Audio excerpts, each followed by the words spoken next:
Bem, a programação de hoje ela é voltada exatamente para o direito militar, o mercado de trabalho para os advogados. Então, com este intuito, nós vamos aí tentar fazer uma conexão entre o direito militar, entre a justiça militar, entre as instituições militares e o campo reservado ao advogado para atuar nas diversas instâncias, nas diversas esferas, né? Eu sei que muitos aqui nunca tiveram contato com o direito militar, né? Outros são atuantes, são renomados, são pós-graduados, né? E eu vejo aqui muitas fisionomias aí que conheço, são amigos nossos, né? Se eu for nominar aqui, eu vou me perder. Então, eu faço um cumprimento genérico. Mas quero acreditar que a maioria dos presentes aqui não tiveram contato ainda com o direito militar. Então, a ideia é exatamente essa. Nós falarmos sobre este campo muito antigo, que é o direito militar, que é a justiça militar, que há exatamente 205 anos existe, né, e é prestigiado no nosso território brasileiro, né? Em 1805, o direito militar aqui é oficializado com a vinda da família real, Dom João VI, quando institui, quando funda, quando cria a justiça militar. A justiça militar, que é a época, né, do Império, tal, Estado unitário, né, genuinamente brasileira, passou a ser o marco de nossa justiça no país. É a justiça mais antiga, indiscutivelmente. Todavia, também é a justiça menos conhecida. É a justiça especializada no nosso país, ao lado da justiça do trabalho, da justiça eleitoral. Todavia, é uma justiça desconhecida por vários motivos. Primeiro, porque o direito militar não existe na graduação do direito.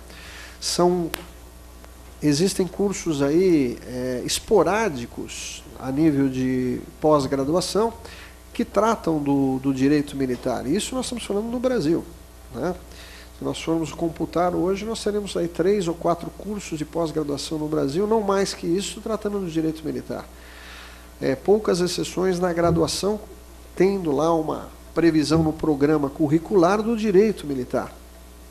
Então, por esses fatores todos e outros mais que nós poderíamos enumerar, acabamos tendo o direito militar desconhecido. Então, a proposta nossa, da OAB, em escolher essa palestra, efetivamente, é trazermos aqui aos senhores este universo, este horizonte, que vai possibilitar ampliar o raio de atuação profissional. O que nós temos verificado aí no dia a dia é que este número respeitado, volumoso de advogados, né? Eu queria aqui aproveitar a doutora Antônia, que é lá do Piauí. Eu não sei quantos advogados o Piauí tem. Eu sei que São Paulo são 350 mil. A doutora saberia dizer? Não, não saberia dizer. Mas, evidentemente, que deve ser um número bem inferior a São Paulo e tal. Então, esses 350 mil advogados, o que nós temos observado? Algumas áreas do direito, elas estão congestionadas, elas estão até, vamos dizer, muito disputadas, né, pelo volume de advogados. O número de faculdades que nós temos, né, que é também muito grande, o número de formados ano a ano. Todavia, né, no que tange ao direito militar, ainda o direito militar é um desconhecido, é um campo pouco explorado. Tá? Isso tanto na esfera judicial como na esfera administrativa. E é aquilo que nós vamos expor aqui para os senhores, né? Então, dentro desta breve introdução, né, vou procurar ser breve na introdução, nós vamos abordar o tema. Não poderia aqui também deixar de registrar alguns pontos importantes aqui da própria OAB, né, que cedia e que está sendo aí congratulada nesta semana, né, porque ela é a casa do advogado. Veja só, a gestão do presidente Luiz Flávio Duros, nosso respeitado e sempre presidente da OAB, inaugurou aqui em São Paulo a Comissão de Direito Militar. Então, esse é um fato significativo, importante. Este fato aqui o doutor Norberto poderia até depois dizer com mais tranquilidade, porque ele foi designado o primeiro presidente da Comissão de Direito Militar. Não é isso, doutor Norberto? Então, não poderia deixar passar este registro histórico. E veja, aqui em São Paulo, né, com a grandeza de São Paulo, com a qualidade dos advogados que né, possuem habilitação aqui, o cadastro, a carteirinha de advogado aqui em São Paulo, nós tivemos o primeiro congresso de direito militar, aqui na gestão já do doutor Norberto Gomes, que está aqui. Aliás, um congresso que foi contemplado aí de êxito, né, maravilhoso, e marcou aí a Comissão de Direito Militar. E a partir deste marco, as subseções da OAB começaram a criar, então, a sua Comissão de Direito Militar. E aqui, só para concretizar esta introdução, que confesso para os senhores não foi programada, está sendo de improviso, nós vemos aqui presente o nosso doutor Rides aí, na Comissão de Direito Militar de Santo Amaro. Muito bem. Dito isso, eu faria uma retrospectiva, já abordando o tema agora, recente, né? A emenda 45 à reforma do Judiciário. Aqui começam as grandes mudanças no âmbito do direito militar e da própria justiça militar, né? Veja, justiça militar é um segmento do Poder Judiciário, é um segmento especializado do Poder Judiciário. Daí nós temos, em todo o Brasil, em todas as unidades da Federação, a Justiça Militar presente, seja em primeira instância ou até mesmo em segunda instância, com uma leve oscilação, né? A primeira instância existe em todas as unidades da Federação, que é o juízo de primeiro grau, que vai conhecer os crimes que envolvam os militares estaduais, né? Nós vamos falar aqui de militares. Quem são os militares no Brasil? Segundo a nossa Carta Magna, os militares no Brasil são os militares federais ou da União, Marinha, Exército, Aeronáutica, nossas Forças Armadas, e os militares estaduais, né? Os policiais militares e os bombeiros militares. Aqui em São Paulo, como praticamente exceção, nós temos uma única corporação estadual contemplando, né, diversos serviços na grandiosa e gloriosa Polícia Militar, e o Corpo de Bombeiros é um desses serviços integrado à Polícia Militar. Mas na maioria das unidades da Federação nós temos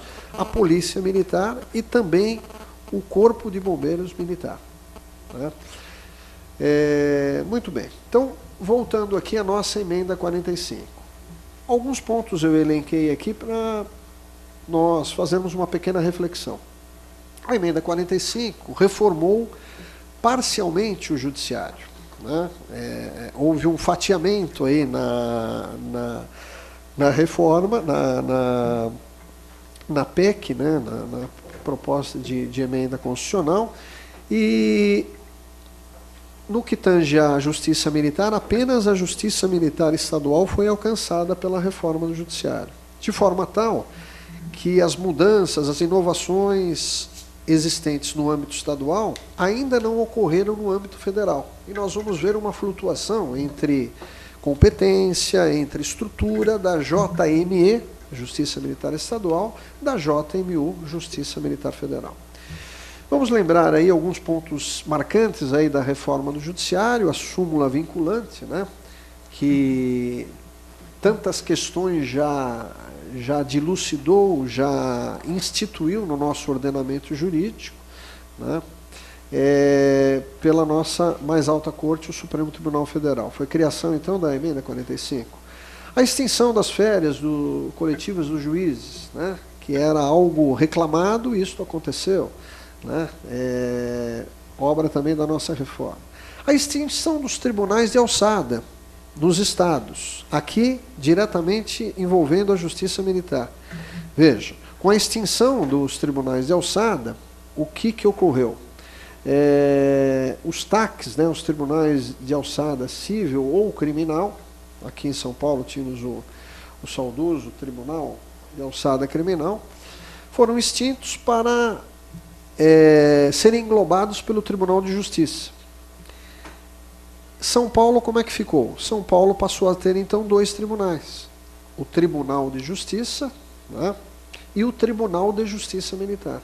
Assim também ocorre no estado de Minas Gerais e no estado do Rio Grande do Sul, que são os únicos 3 tribunais, os únicos 3 estados que possuem o Tribunal Militar. Nos demais estados do Brasil, as unidades da federação, inclusive o Distrito Federal, possuem como órgão de segunda instância o TJ.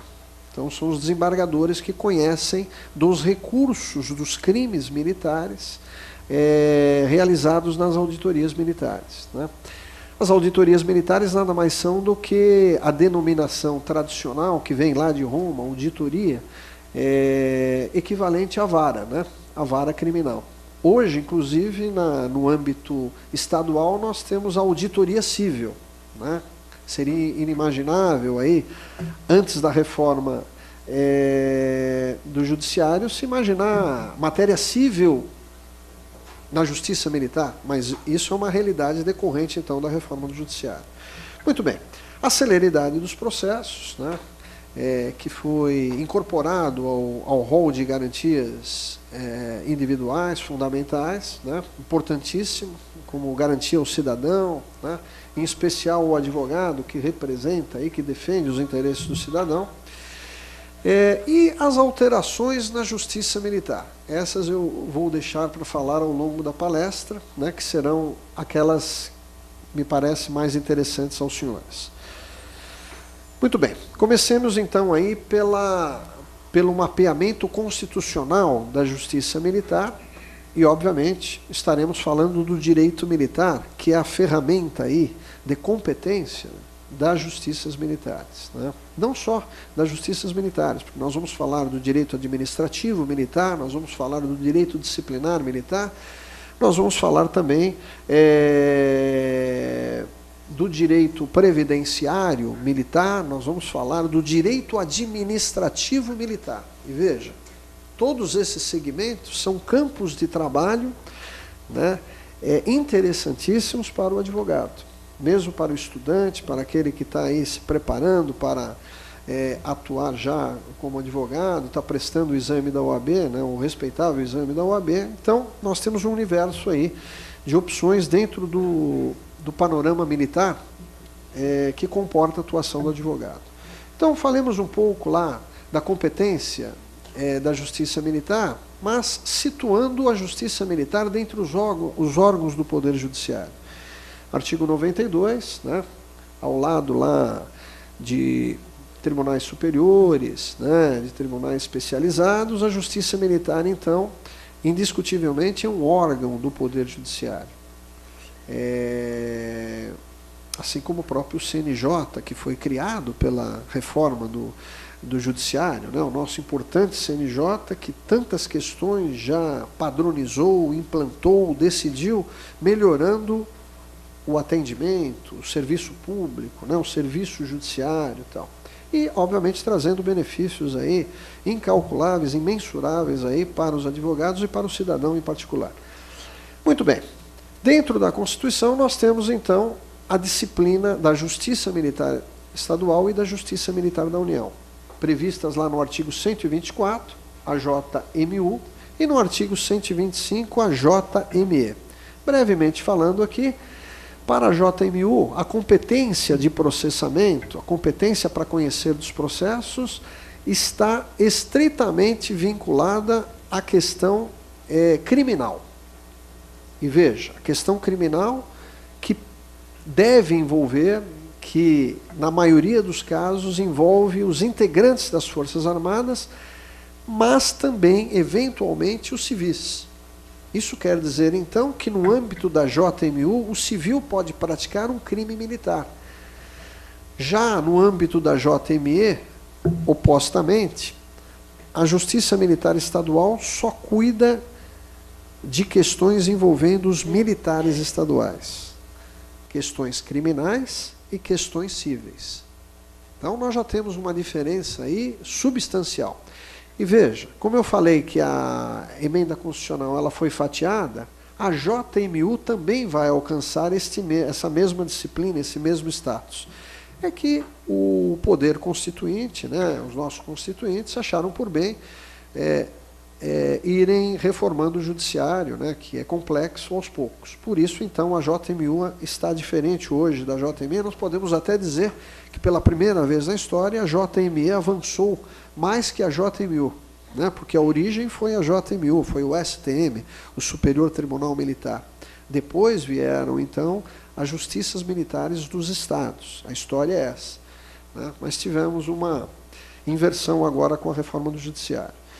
Sem nos aprofundar muito, né, vamos aqui destacar que, no âmbito civil, o texto constitucional reservou à justiça militar, na matéria civil, conhecer das ações judiciais disciplinares. Esta expressão, né, específica, ações judiciais disciplinares, é o resumo do direito civil no âmbito militar. Para falarmos em outra linguagem, o que são as ações judiciais disciplinares?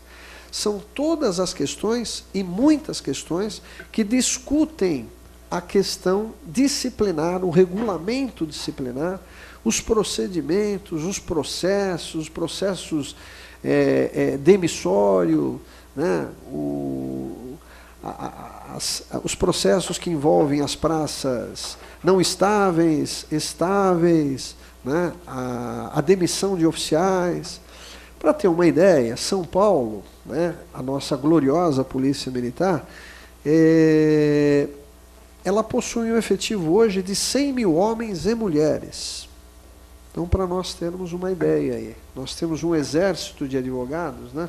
São 350 mil advogados em São Paulo, mas nós temos, cuidando da segurança pública diuturna no nosso estado, temos orgulho de falar isso, 100 mil homens e mulheres, né, escalonados, distribuídos aí ao longo do dia, da semana, do mês, atendendo aí o 90, milhões de chamados aí de socorros, de emergência e tal, e prestando um serviço de altíssima qualidade, né?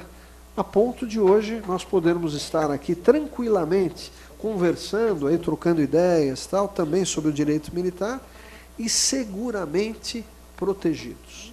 E se existe essa segurança, nós temos que dividir, nós temos que reconhecer esse estado de tranquilidade à nossa Polícia Militar, sem dúvida. Não só ela, evidentemente, a nossa também gloriosa e respeitável Polícia Civil. Mas, no plano prático, não é a Polícia Civil que faz policiamento. Quem está diuturnamente aí, em qualquer esquina, na periferia, no centro da cidade e tal, que está correndo aí as emergências, os salvamentos no Corpo de Bombeiro, na parte ambiental, nas estradas da rodoviária, né, ou até mesmo aí nas manifestações aí, que nós começamos a conviver de um mês para cá, é a nossa indispensável Polícia Militar. Mas voltamos aqui à nossa apresentação, falando um pouco de um tipo de delito. Eu não vou me estender, é uma palestra aqui de apresentação do direito militar. Se nós pegarmos os homicídios, como são tratados os homicídios na JMU e na JME? Veja, o homicídio é o delito mais caro que nós temos na humanidade. Não tem um delito que seja mais grave que o homicídio, né? A vida. Então, pegamos o homicídio e nós vamos ver o tratamento como é. Veja só, na JMU, se ocorrer um homicídio envolvendo um militar contra outro militar, e ambos do serviço ativo, esta matéria será de competência da Justiça Militar da União. Veja que regra importante é essa. Definida onde isso? No Código Penal Militar, no Código de Processo Penal Militar. O Código Penal Militar, ele tem uma característica interessante. Ele define quando existe o crime militar. E, ao definir quando existe o crime militar, automaticamente ele já delimitou a competência da Justiça Militar. Obviamente que o Código de Processo Penal Militar vai o quê?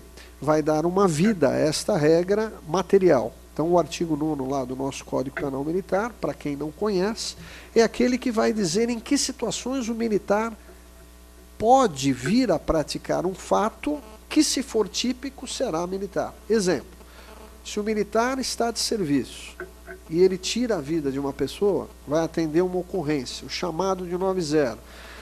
A viatura policial vai atender, está acontecendo algum problema lá, é um roubo, é um assalto, é um furto, é uma briga, vai para lá. E chegando, os policiais são recebidos a tiros, seja lá um embate, uma troca de tiros. Se o policial tirar a vida de um delinquente nessa situação, veja, essa situação indiscutivelmente é um crime militar. Por quê? Porque o militar foi acionado em serviço para defender a sociedade e ali se deparou com uma situação, né, insolúvel, inviável, inevitável, teve que se defender ou teve que defender a terceiros, né, numa legítima defesa própria ou de terceiros. Então essa questão é um dos exemplos que o crime será militar. É isso que eu estou colocando. Bom, e se ocorrer lá na JMU um crime de militar contra um civil? Indiscutivelmente, num caso de militar de serviço, a competência será da justiça militar. Então, militar versus civil, se o militar tiver de serviço, se for em atividade, o crime é militar. Bom, seja doloso ou seja culposo o crime. Agora vamos para a JME. Como é que fica a regra dos homicídios? Se o militar for da ativa e se ele tirar a vida de outro militar da ativa, a regra é a mesma. O crime é militar. Tá. Agora vamos ver o caso de um crime de homicídio culposo, de um militar que tira a vida de um civil. Vamos exemplificar para ficar mais agradável.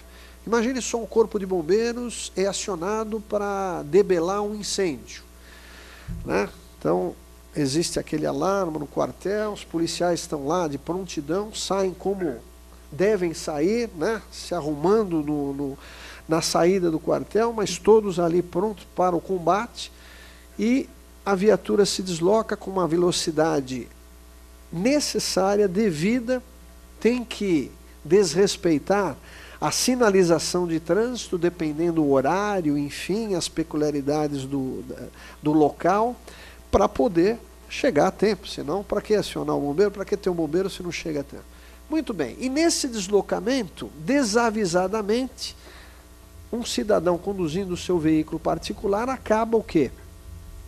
Colidindo com a viatura do Corpo de Bombeiros, ou ao contrário, a viatura do Bombeiros, né, num desrespeito à sinalização, acaba atingindo o cidadão que estava regularmente na pista, causa uma colisão, e dessa colisão, desse acidente de trânsito, resulta a morte de um civil.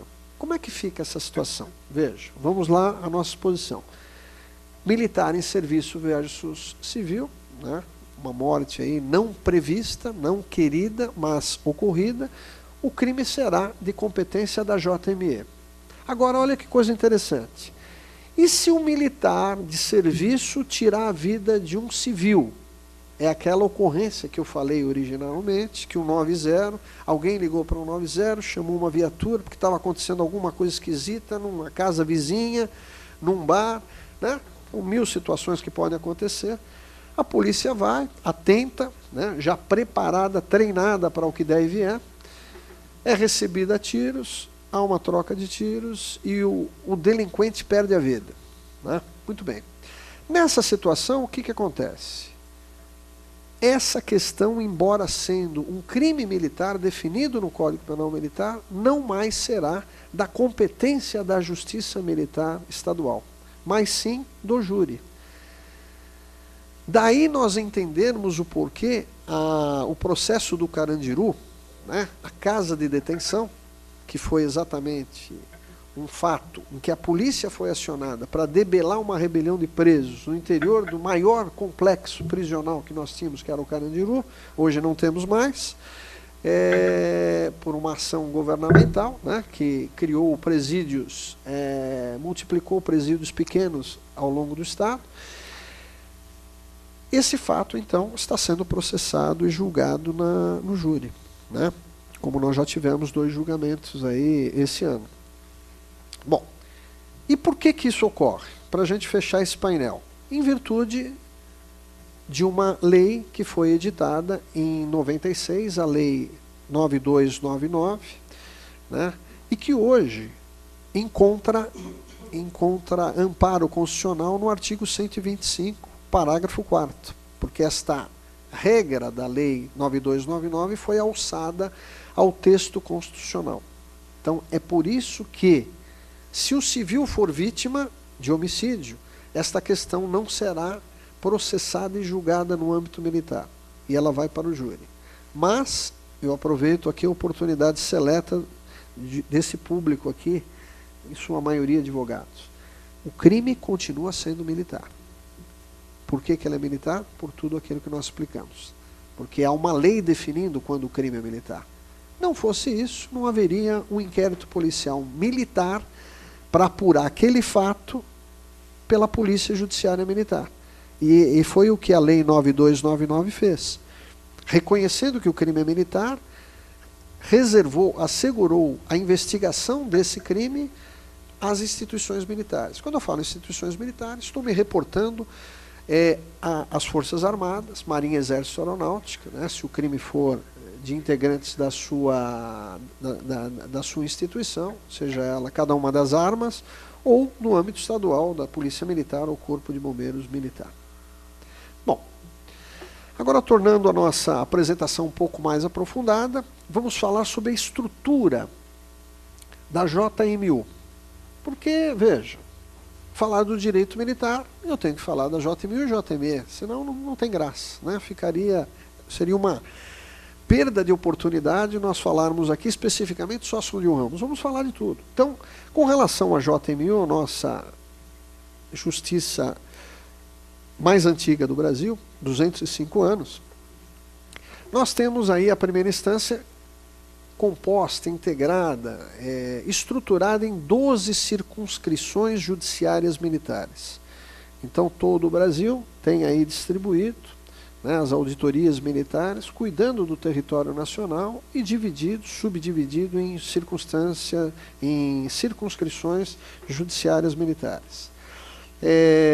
Cada circunscrição vai comportar um número de auditorias particular, né?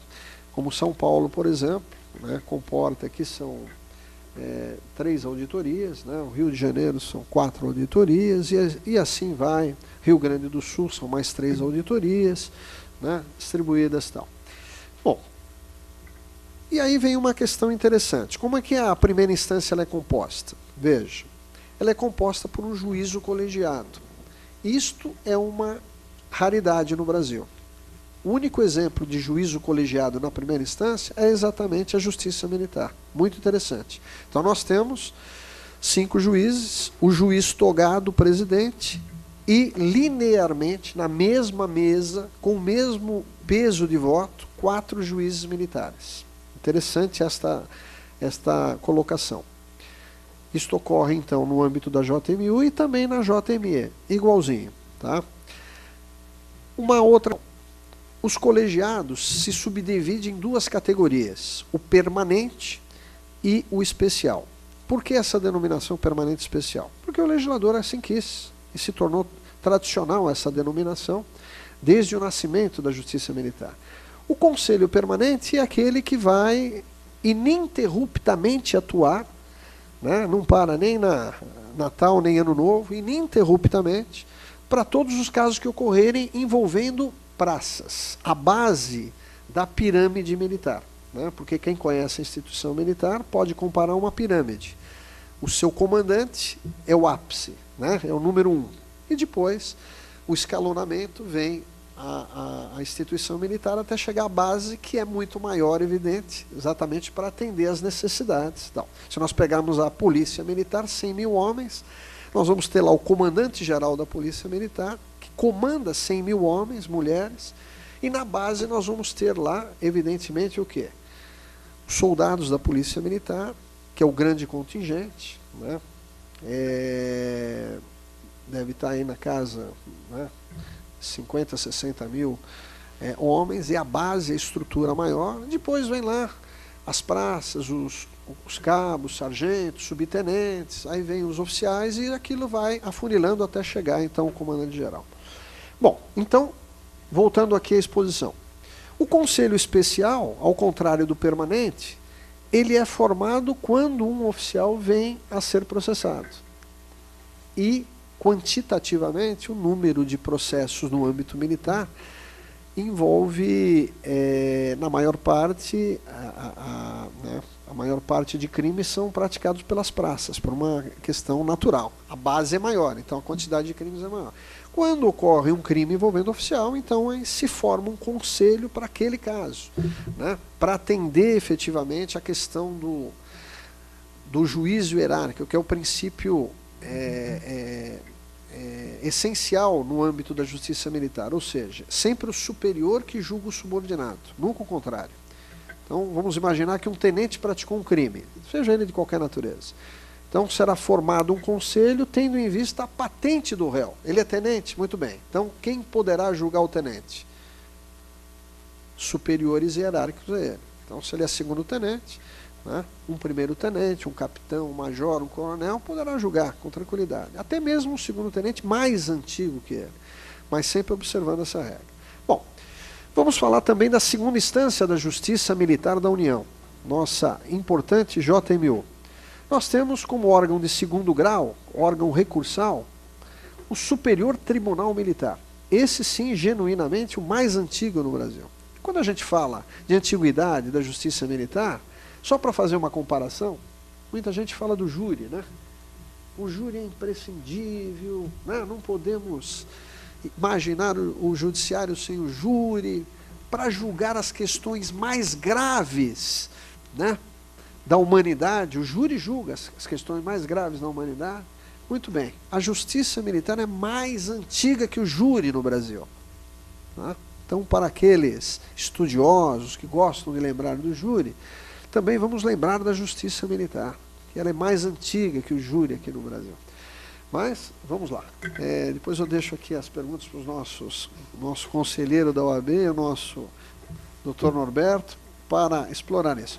Bom, temos 15 ministros na maior corte militar, que vão conhecer dos recursos aí das auditorias militares, subdividido em 10 ministros militares e 5 ministros civis. E aí acontece uma coisa interessante. Marinha, Exército e Aeronáutica. Né? A Marinha e a Aeronáutica, apenas com 3 ministros. O Exército, até por um efetivo maior, com 4 ministros. E nós já temos 10 ministros militares. 5 ministros civis, desdobrados de que maneira? Um, que vem da carreira de juiz, né, que está lá na primeira instância e chega ao STM. Agora, por exemplo, nós vamos ter a nomeação de um juiz da primeira instância que vai ser alçado à condição de ministro. Aliás, um dos concorrentes me ligou hoje, disse o seguinte: eu estou na lista de 4 que estão indo ao presidente da República para decisão. Né? Estou torcendo por ele, porque ele ligou, me pediu um apoio, estamos lá torcendo. Né? Mas então, veja, apenas uma vaga desses 15. Depois nós temos uma vaga para o Ministério Público Militar da União, e uma vaga, ou melhor, e 3 vagas para a OAB. Veja que no Superior Tribunal Militar, magistratura e Ministério Público tem assento para apenas um ministro. E a nossa OAB, né, essencial, OAB, não existe processo sem advogado, não existe justiça sem advogado. Ela tem assento para 3 ministros no STM. Então veja como a OAB é contemplada na maior corte militar que nós temos no Brasil. Isto é relevante. Relevante eu dizer aqui na semana de comemoração, de congratulação do advogado, e pela escolha do tema, né, que cabe a este estudioso do direito militar. Bom, falamos da JMU, brevemente vamos falar da JME. Veja, e de uma forma muito breve. Por quê? Porque aquilo que foi igual eu não vou demandar muito tempo dos senhores. Aqui em São Paulo, diferente das circunscrições militares federais, que temos lá 12, aqui em São Paulo nós temos 4 auditorias militares. Então veja, a nossa justiça militar, ela é pequena, né? Ao contrário do que acabam dizendo por aí. Até porque, e vai ser objeto de perguntas aí, hoje se fala em extinção da justiça militar. Né? E há de se falar, mas por que nós estamos aqui numa sexta-feira falando sobre o direito militar? Veja, não fui eu que sugeri o tema OAB, foi a OAB que me convidou querendo que discutíssemos o direito militar. Né? Então, nós deveríamos colocar a pergunta e até enviar a pergunta para quem está falando de extinção da justiça militar. Né? Por que estão querendo a extinção da justiça militar? Primeiro vamos conhecer ela. Né? Se tiver alguma coisa errada, vamos corrigir. E se for necessário também, vamos acabar com ela. Mas veja, como é que acaba com uma justiça que é a mais antiga do Brasil? Como é que querem acabar com uma justiça que só presta relevantíssimos serviços para o Brasil? Aquilo que funciona deve ser prestigiado. Né? Se tivesse inativo, se não tivesse aí sendo aplaudido pelos advogados, se a OAB não tivesse constituindo as comissões de direito militar, porque não interessa, então vamos ver que a justiça militar não interessa para ninguém, mas é exatamente o contrário. É um campo de trabalho que precisa ser conhecido. Né? O advogado pode exercer com muita dignidade o seu ofício, vai ter um ambiente de trabalho respeitadíssimo. Aliás, eu não conheço advogado que atue na justiça militar aqui em São Paulo e que critique a justiça militar. Não conheço. Vou completar agora 20 anos de carreira, estou com 19 anos e meio de carreira na justiça militar, eu nunca vi um advogado que fosse a justiça militar, ainda que para conhecer, e saísse criticando a justiça militar. Não conheço, e veja, e olha que eu conheço muitos advogados, e muitos, até porque dou palestra, aí a convite da OAB para o Estado todo e tal, e fora do Estado também, quer dizer, todos elogiando, e elogiam os nossos funcionários e tal. Mas por que isso acontece? Porque é uma justiça especializada, e se ela é especializada, ela é diferente da comum. E se nós queremos uma justiça exemplar, nós temos que não desconsiderar os bons exemplos. A justiça militar é um exemplo de justiça no Brasil, indiscutivelmente, seja no âmbito federal, seja no âmbito estadual. Alguém há de imaginar uma justiça militar inexistente diante dos crimes envolvendo os integrantes das Forças Armadas? Que juiz vai conhecer de um crime que acontece nas fronteiras, né, no interior dos quartéis, no serviço militar, melhor que o juiz militar? Imagine só o juiz civil julgando uma questão militar. Quanto problema vai haver? A legislação é específica, os deveres são específicos. O dever do militar de enfrentar o perigo, inclusive sob prejuízo da própria vida, só existe para esta categoria de servidores, os militares. Não existe isso para o civil. E nós poderíamos ficar aqui longamente discutindo aí as diferenças do servidor público civil para o militar. A Constituição estabelece deveres, obrigações e proibições apenas e tão somente para os servidores, para os militares. O militar não pode fazer greve, o militar não pode se sindicalizar, não pode ser ligado a partido político, não pode ter uma segunda profissão. São proibições para os militares.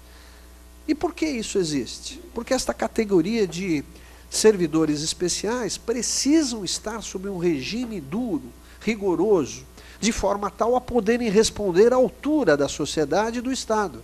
Imagine só uma força armada que não responda ao seu comandante no enfrentamento da defesa do território nacional. Imagine uma tropa da polícia militar que vai ser acionada para conter um distúrbio civil, aí uma depredação aí, indiscriminada a casas, a estabelecimentos e tal, e não responda à altura. Se não for uma tropa militar, vai ser muito difícil um contingente civil atuar com tanta presteza e eficiência. Pelo menos nós não conhecemos uma corporação que tenha a eficiência de uma corporação militar. Mas deixamos de lado essa questão para uma outra discussão. Vamos aqui para a JME. O que nós temos de novidade? A competência cível, que é realizada pelo juiz singular. Apenas ele, o juiz togado, conhece das questões cíveis, não o colegiado. O colegiado vai conhecer dos crimes militares. Tá? Mas aí vem uma novidade. Mesmo no âmbito criminal, o juiz singular vai conhecer dos crimes militares quando exista vítima civil. Então vamos pegar um exemplo.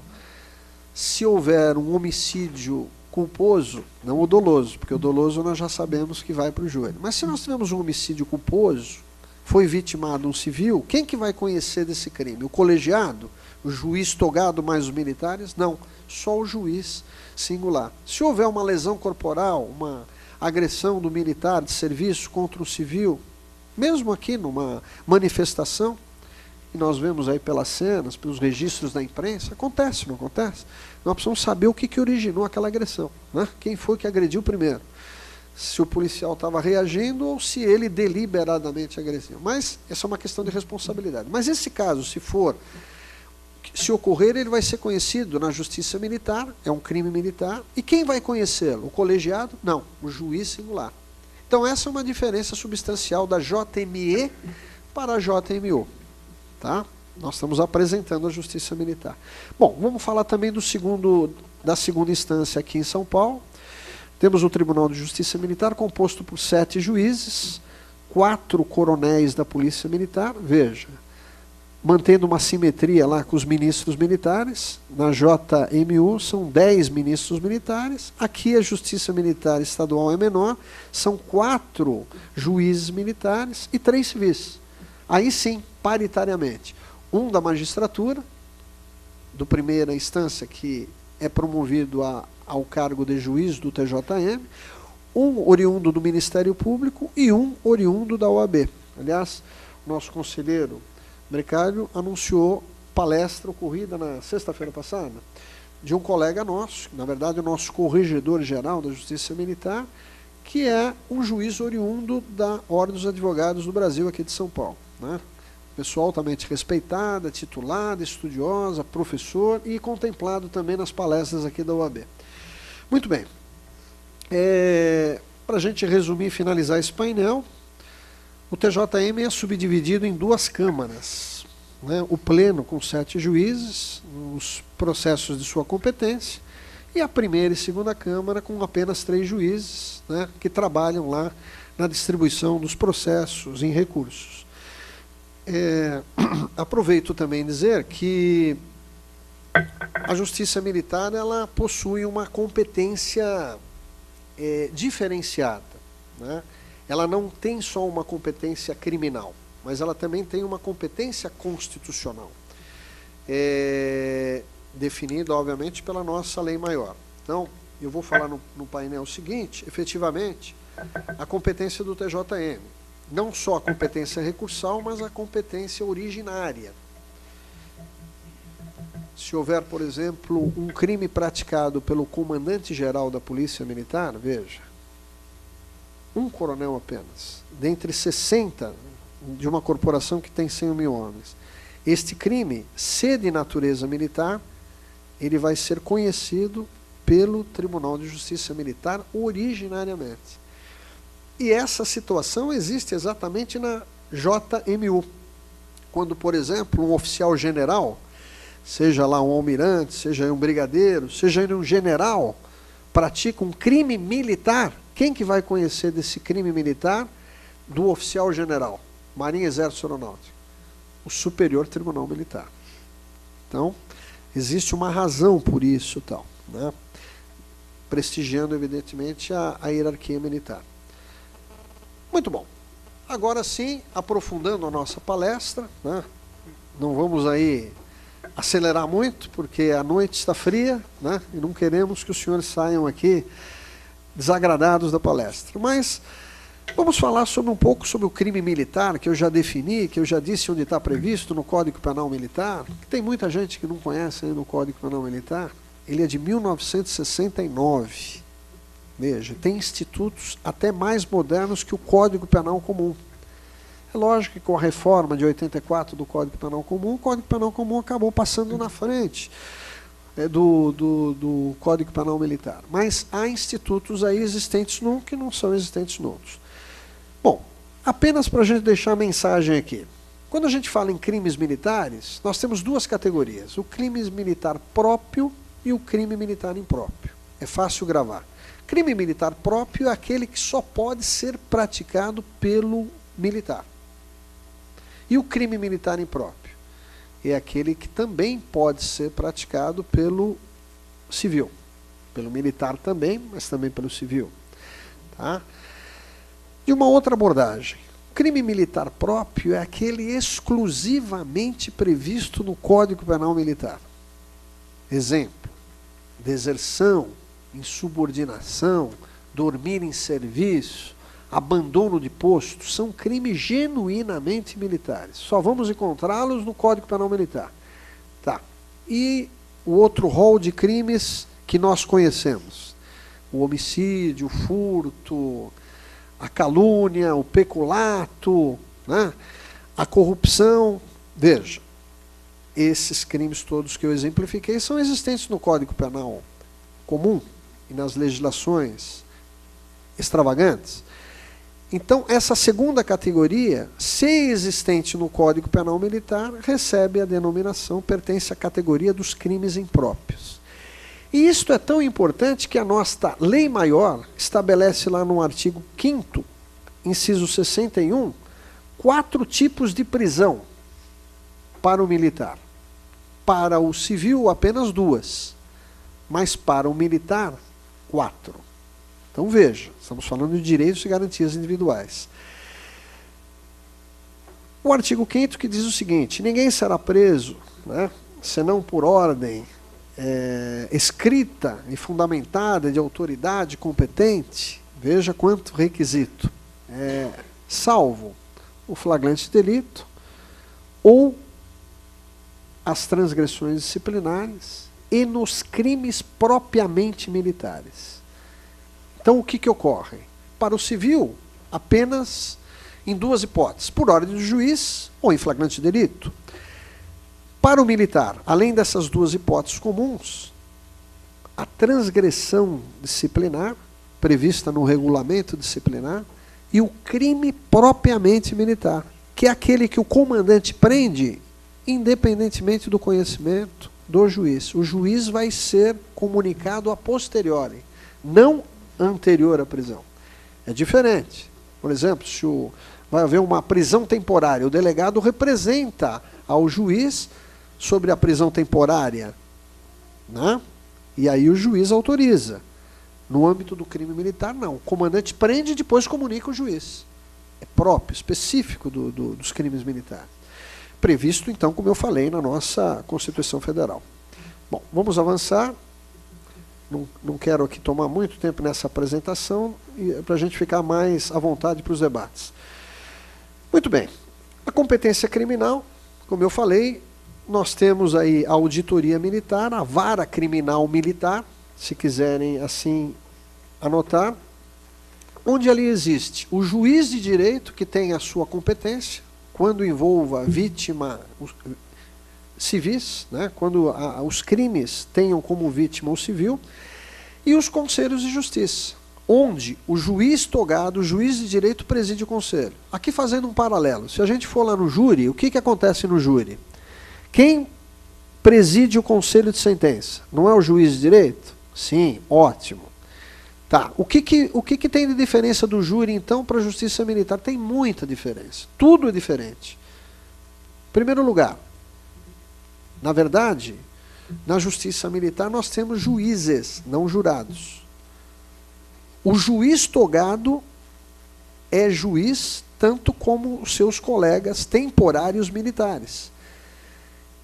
E o voto do colegiado, ele é dividido em 5 juízes, dentre os quais o juiz de direito. Vamos ao júri. O que acontece? O juiz de direito preside, mas ele não julga. Ele preside, ele não vota. Quem que decide? Os jurados, que não são juízes, que não são formados de direito, que não tem nada a ver com direito. São pessoas do povo que foram sorteados, convocados para o Tribunal Popular. Então tudo é diferente, inclusive até os valores. Por isso que às vezes a gente vai ver um crime militar, você fala, puxa, mas por que é diferente o discurso, né? A estratégia do advogado para atuar, etc. Porque é diferente. A estratégia usada no júri não pode ser usada na justiça militar e vice-versa.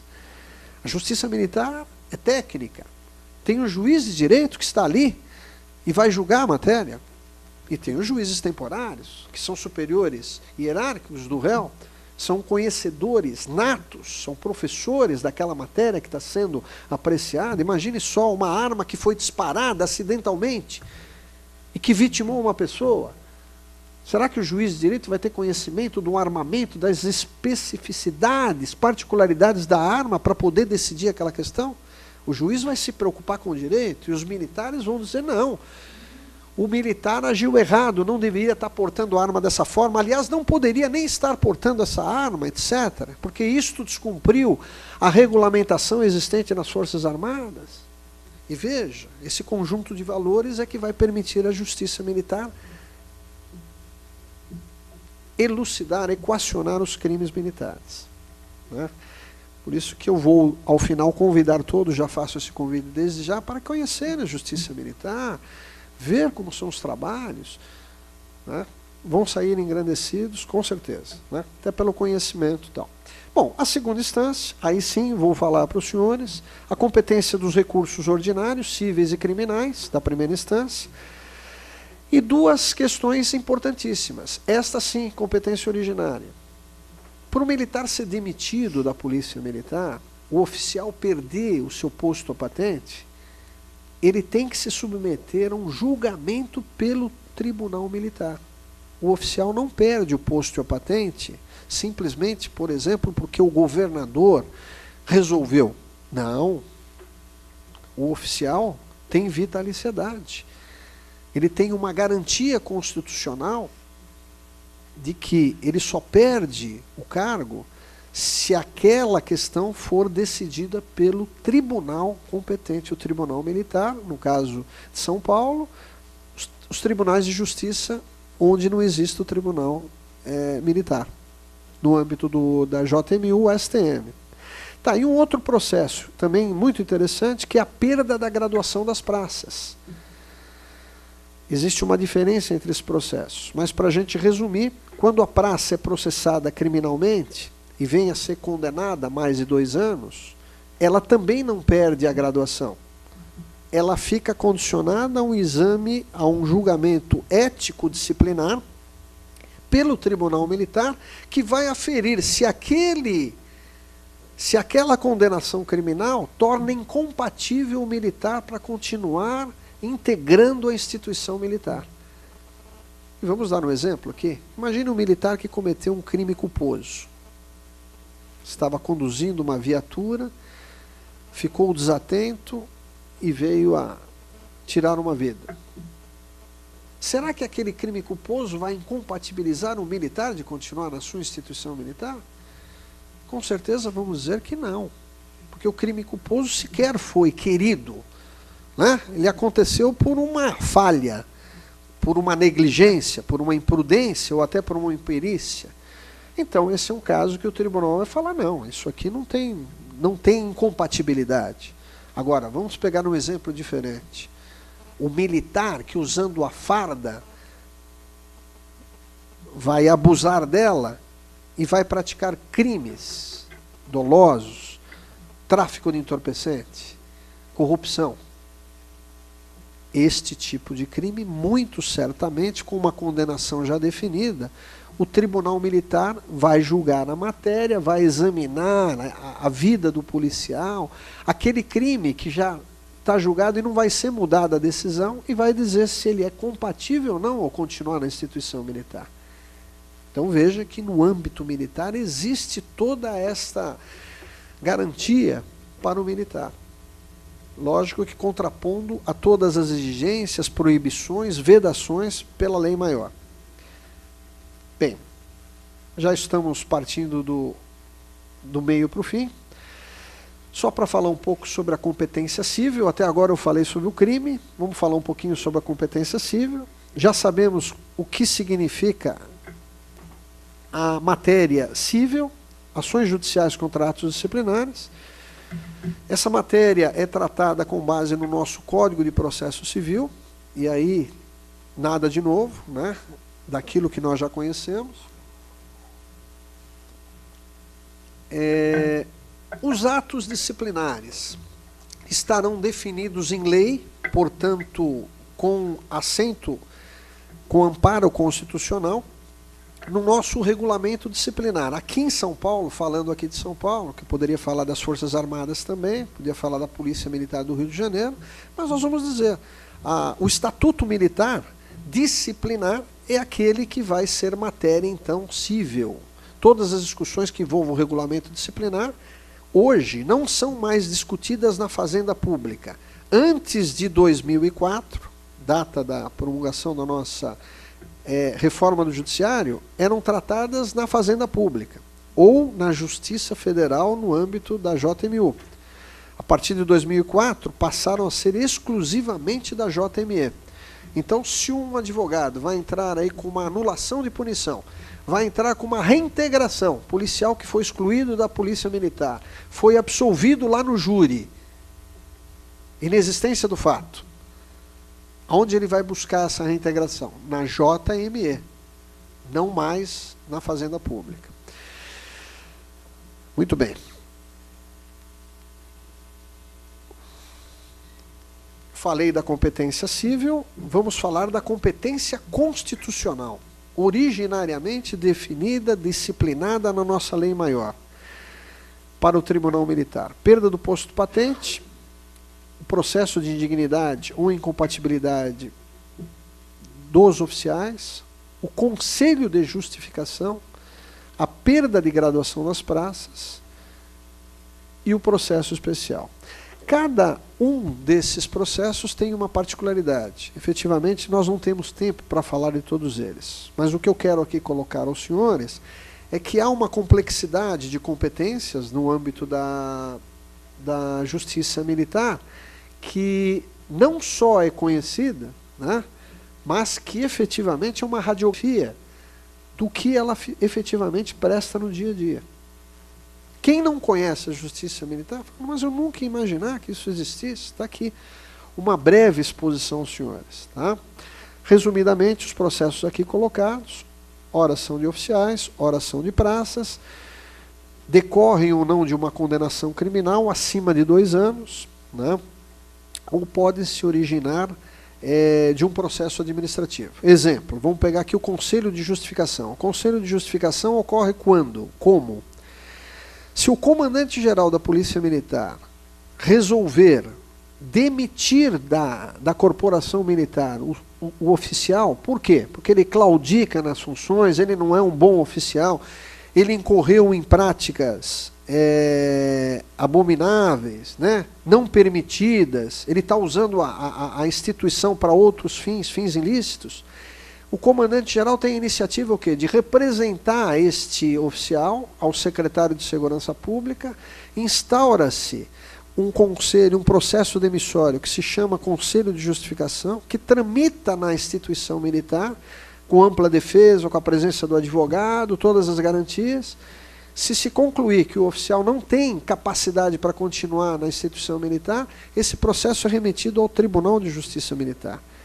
E ali haverá o julgamento ético-disciplinar desse oficial. E é o tribunal, é o Poder Judiciário que vai dizer, no fim da linha, se aquela conduta que originou aquele processo, aquela acusação procede ou não procede. Então, uma particularidade dentro dos processos tal. Bom, agora sim, o ponto alto da nossa palestra. Eu poderia ficar apenas aqui, contar casos, contar exemplos, mas eu quis um pouco ir além, para brindar os senhores aí que nessa sexta-feira vieram nos prestigiar.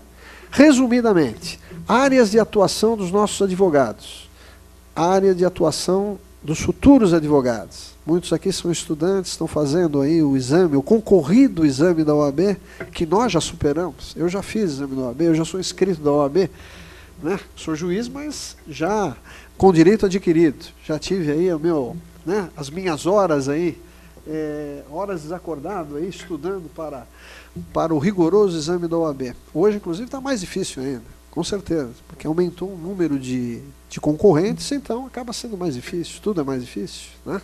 Bom, mas vamos lá. Nós temos, então, o direito penal militar, tá? JME, JMU.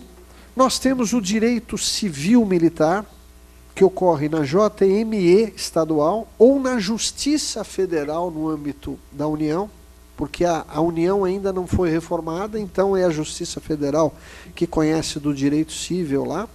Se um militar federal for excluído da Força Armada e ele quiser ser reintegrado, onde ele vai discutir isso? Na Justiça Federal. Por quê? Porque na Justiça Militar ela só cuida do crime.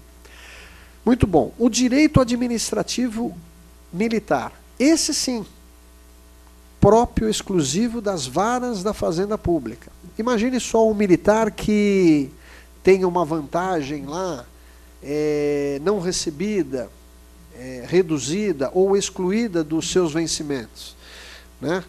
Ou uma questão de transferência, ou uma questão até de promoção por bravura. Veja só, promoção por bravura, instituto genuinamente militar esse. Imagine só um policial militar que vê alguém que se atira ao rio Tietê e ele está passando por ali, ele para o seu veículo, mas quem é esse maluco que está aí no Tietê? Né? Tira lá as vestes, lá, enfim, o mínimo, tal, etc. Salta no rio Tietê e vai lá salvar aquele cidadão que está ali. Acontece isso? Acontece. Esse gesto nobre, né, com sacrifício inclusive da própria vida, é um gesto que poderá certamente levar aquele militar a ser promovido por bravura. A legislação prevê esta disciplina. E aí eu vou contar uma coisa para os senhores. Há muito tempo a instituição militar aqui em São Paulo não promove por bravura. O doutor Norberto aqui sabe muito bem disso, o doutor Bericari. E o que acontece nesses casos? A corporação entende que não vai promover, por N motivos lá, inclusive motivos políticos, né? Porque se começar a promover e tal, não configurou. Aí o que acontece? Aí os advogados vão ao judiciário, levam aquela questão e, para nossa satisfação, conseguem a promoção por bravura do militar. Muitos advogados vêm lá se regozijar lá, se contemplar, dizendo o seguinte: olha, eu consegui a promoção post-mortem até do policial militar. Tudo isso próprio da legislação que, volto a dizer para os senhores, afeta a Fazenda Pública. Tá? Finalmente, o direito administrativo militar disciplinar. Aquele que ocorre no dia a dia, de uma maneira imensurável, envolvendo 100 mil homens nos quartéis, só falando aqui de polícia militar. Não estou incluindo aqui as Forças Armadas, porque lá também existe.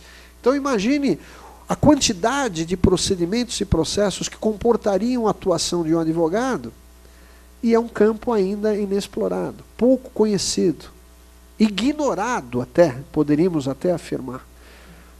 Né? Então, obviamente, esse espaço poderá ser ocupado para aquele advogado que queira incluir no seu escritório mais uma pasta, direito militar. Né? Muito bem. Finalizando, se eu vou tratar do direito penal militar, eu não posso deixar de conhecer o Código Penal Militar, o Código de Processo Penal Militar e a Lei de Organização Judiciária Militar.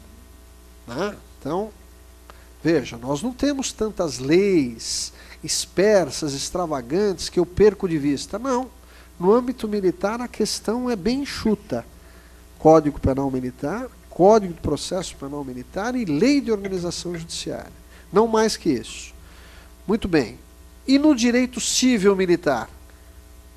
Eu tenho que ter a ferramenta de trabalho, que é o Código de Processo Civil. Eu tenho que conhecer o regulamento disciplinar, que aqui no Estado de São Paulo é uma lei complementar, tá certo? 893 de 2001. E eu tenho que conhecer as famosas instruções provisórias, né, doutor Norberto? Instruções provisórias da Polícia Militar, que diríamos o seguinte: é o Código de Processo Disciplinar Administrativo Disciplinar. É aquele que vai dar vida ao regulamento disciplinar, vai estabelecer as formalidades, número de testemunhas, né, o rito, se é breve, se não é. Aliás, uma das alterações da I-16PM que eu soube, recentíssima, é a audiência una, assim como ocorre hoje no processo penal comum. Né? Isso. e o interrogatório, que passa a ser o último ato e não o primeiro ato.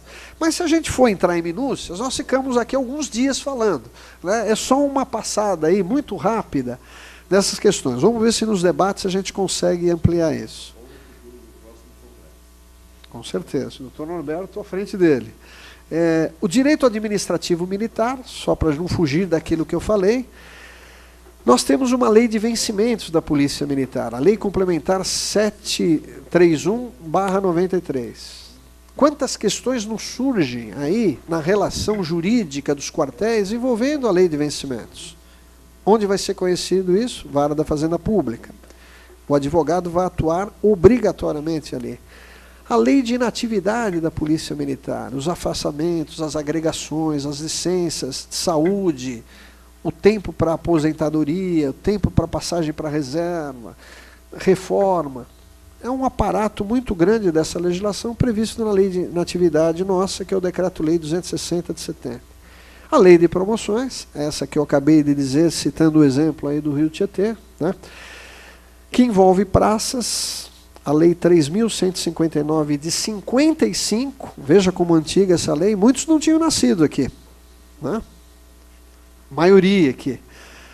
E a de oficiais, que é mais antiga ainda, a 13.654 de 43, doutor Norberto, 43. Eu já era. Já era nascido, já jogava bola já jogava bola. Já chorava. Né? Muito bem. O direito administrativo disciplinar, sem dúvida, envolvendo aí o Estatuto dos Militares, que é uma lei federal, 6.880/80, a legislação complementar das Forças Armadas, a lei complementar 97 e 99, essa que, inclusive, disciplinou o poder de polícia para as Forças Armadas na área de fronteira. Olha que matéria importante essa, hein? Imagine as nossas fronteiras sem as Forças Armadas. Imagine a nossa segurança sem as instituições militares. Imagine as nossas instituições militares sem a Justiça Militar. São pontos de reflexão. Principalmente para a gente levar até o conhecimento daqueles que não conhecem a Justiça Militar, para aqueles que querem mudar a Justiça Militar, para aqueles que querem extinguir a Justiça Militar. E vem a pergunta, por quê? A Justiça Militar está incomodando quem para ser extinta? E aí eu não preciso responder. O silêncio já fala por si só. Muito bem. Regulamento disciplinar e 16 PM, já falei. Agora sim, para a gente não deixar aqui os senhores, né, sem fonte de consulta, vamos indicar aqui 4 obras contemporâneas, atuais, que os senhores poderão conhecer, né, adquirir ou visitar o próprio TJM, lá na biblioteca verão essas obras. A recente coletânea de estudos do Tribunal de Justiça Militar, 2012, Direito Militar, Doutrinas e Aplicações, de 2011, aliás, essa que tem a participação do nosso doutor Norberto aqui, do presidente Luiz Flávio Durso, né, e outros nobres advogados, que compõem o doutor Dirceu Torrecinas Ramos, Ives Gandra Martins, e vamos aí afora, né, que compõem essa obra, a doutora Silvia Ono, aqui, que está aqui presente, advogada, militante na Justiça Militar. A Justiça Militar e as peculiaridades do juiz militar na atuação jurisdicional, uma obra de 2003, essa de minha autoria. Temas de Direito Militar, também de minha autoria, né, editora Suprema Cultura, aí de 2004, onde a gente fala um pouco aí daquilo que nós trouxemos aos senhores, especificamente daquilo que eu falei sobre hoje aos senhores, resumindo aí a minha palestra. Primeiros comentários sobre a reforma da Justiça Militar e os seus efeitos, publicada na Revista dos Tribunais 853/442/483. Quem quiser conhecer com mais profundidade essa nossa palestra, pode ir lá procurar no volume 853 da Revista dos Tribunais. O Instituto da Suspeição no Processo Penal Militar, também de nossa autoria, Coisa Julgada e a Lei 9.099, Juizado Especial e a Competência da Justiça Militar, publicada nessa revista que vai ser sorteada aqui hoje aos senhores, e um site que eu recomendo, aqueles que quiserem aí sim já navegar, né, na internet, ferramenta essencial no dia a dia, o www.jusmilitares.com.br. É um site fantástico, o melhor do Brasil, né? Responsável é o Dr. Jorge César de Assis, um dos ícones do direito militar no Brasil, já esteve aqui em São Paulo, ao nosso convite, nosso amigo pessoal, a quem deixamos um abraço, aí certamente ele vai saber da nossa referência. Vale a pena ser conhecido este site. E aí as obras, para ninguém se perder aí, no volume de tantas obras nas livrarias, né, as obras que nós acabamos de comentar aqui, né, o direito militar, esta obra tem 964 laudas. Por que eu sei disso? Porque eu sou autor e coordenador dessa obra. Nós fizemos o lançamento dessa obra aqui na OAB São Paulo e também no Superior Tribunal Militar em Brasília. É uma obra para quem quiser conhecer o direito militar amplamente, está aí uma obra que não pode deixar de ser conhecida. A coletânea de estudos do TJM, pelo seu recém-lançamento, é também uma obra fundamental. O doutor Norberto já recebeu a dele aqui, né, doutor Norberto? Está aqui, o autógrafo. A Justiça Militar e o Juiz Militar, onde numa pequena obra, que foi, na verdade, fruto da minha especialização em Direito, né, eu tornei, então, a minha monografia um livro que fala sobre o Juiz Militar e sobre a Justiça Militar. Editora Juarez de Oliveira. Temas de Direito Militar, esta pela nossa editora Suprema Cultura, aqui uma editora aqui do Cambuci, São Paulo, especializada em Direito Militar. E, finalmente, para encerrar mesmo aqui a nossa palestra, chega de ouvir aqui o palestrante falar, agora vamos para os debates calorosos, para as questões do Dr. Norberto, as questões do Dr. Brecário, Dr. Rides, doutora Silvia Ono, com certeza. A nossa Justiça Militar merece ser conhecida. Ela está localizada aqui na Doutor Vila Nova, praticamente vizinha à Universidade Mackenzie, Consolação, facinho de chegar, metrô República, metrô Consolação, o nosso fone da Justiça Militar. Importante para quem quiser na Justiça Militar conhecer a página do TJM, para ver as atividades, ver a história, ver a composição, ver a jurisprudência. Olha que ferramenta maravilhosa hoje, né? Os tribunais têm a sua página, têm a sua jurisprudência, conhecer como os juízes pensam nos casos. Tal. Ainda hoje eu vi uma notícia fabulosa no Superior Tribunal de Justiça, doutor Mercado, a ministra Nancy Adringe, ela inaugurou uma ferramenta a mais, que é a audiência online com os advogados. Que coisa maravilhosa isso, que ferramenta, né, moderna, envolvendo e otimizando a tecnologia, né? Então, um advogado, que eu não sei, foi uma advogada, aliás, nome Patrícia, se eu não me engano, eu não lembro agora se é do Rio de Janeiro, que teve a primeira audiência de São Paulo. Exato. Então, veja, vale a pena a gente conhecer o nosso e-mail. Senhores, eu agradeço a atenção, né? Me coloco à disposição para as questões.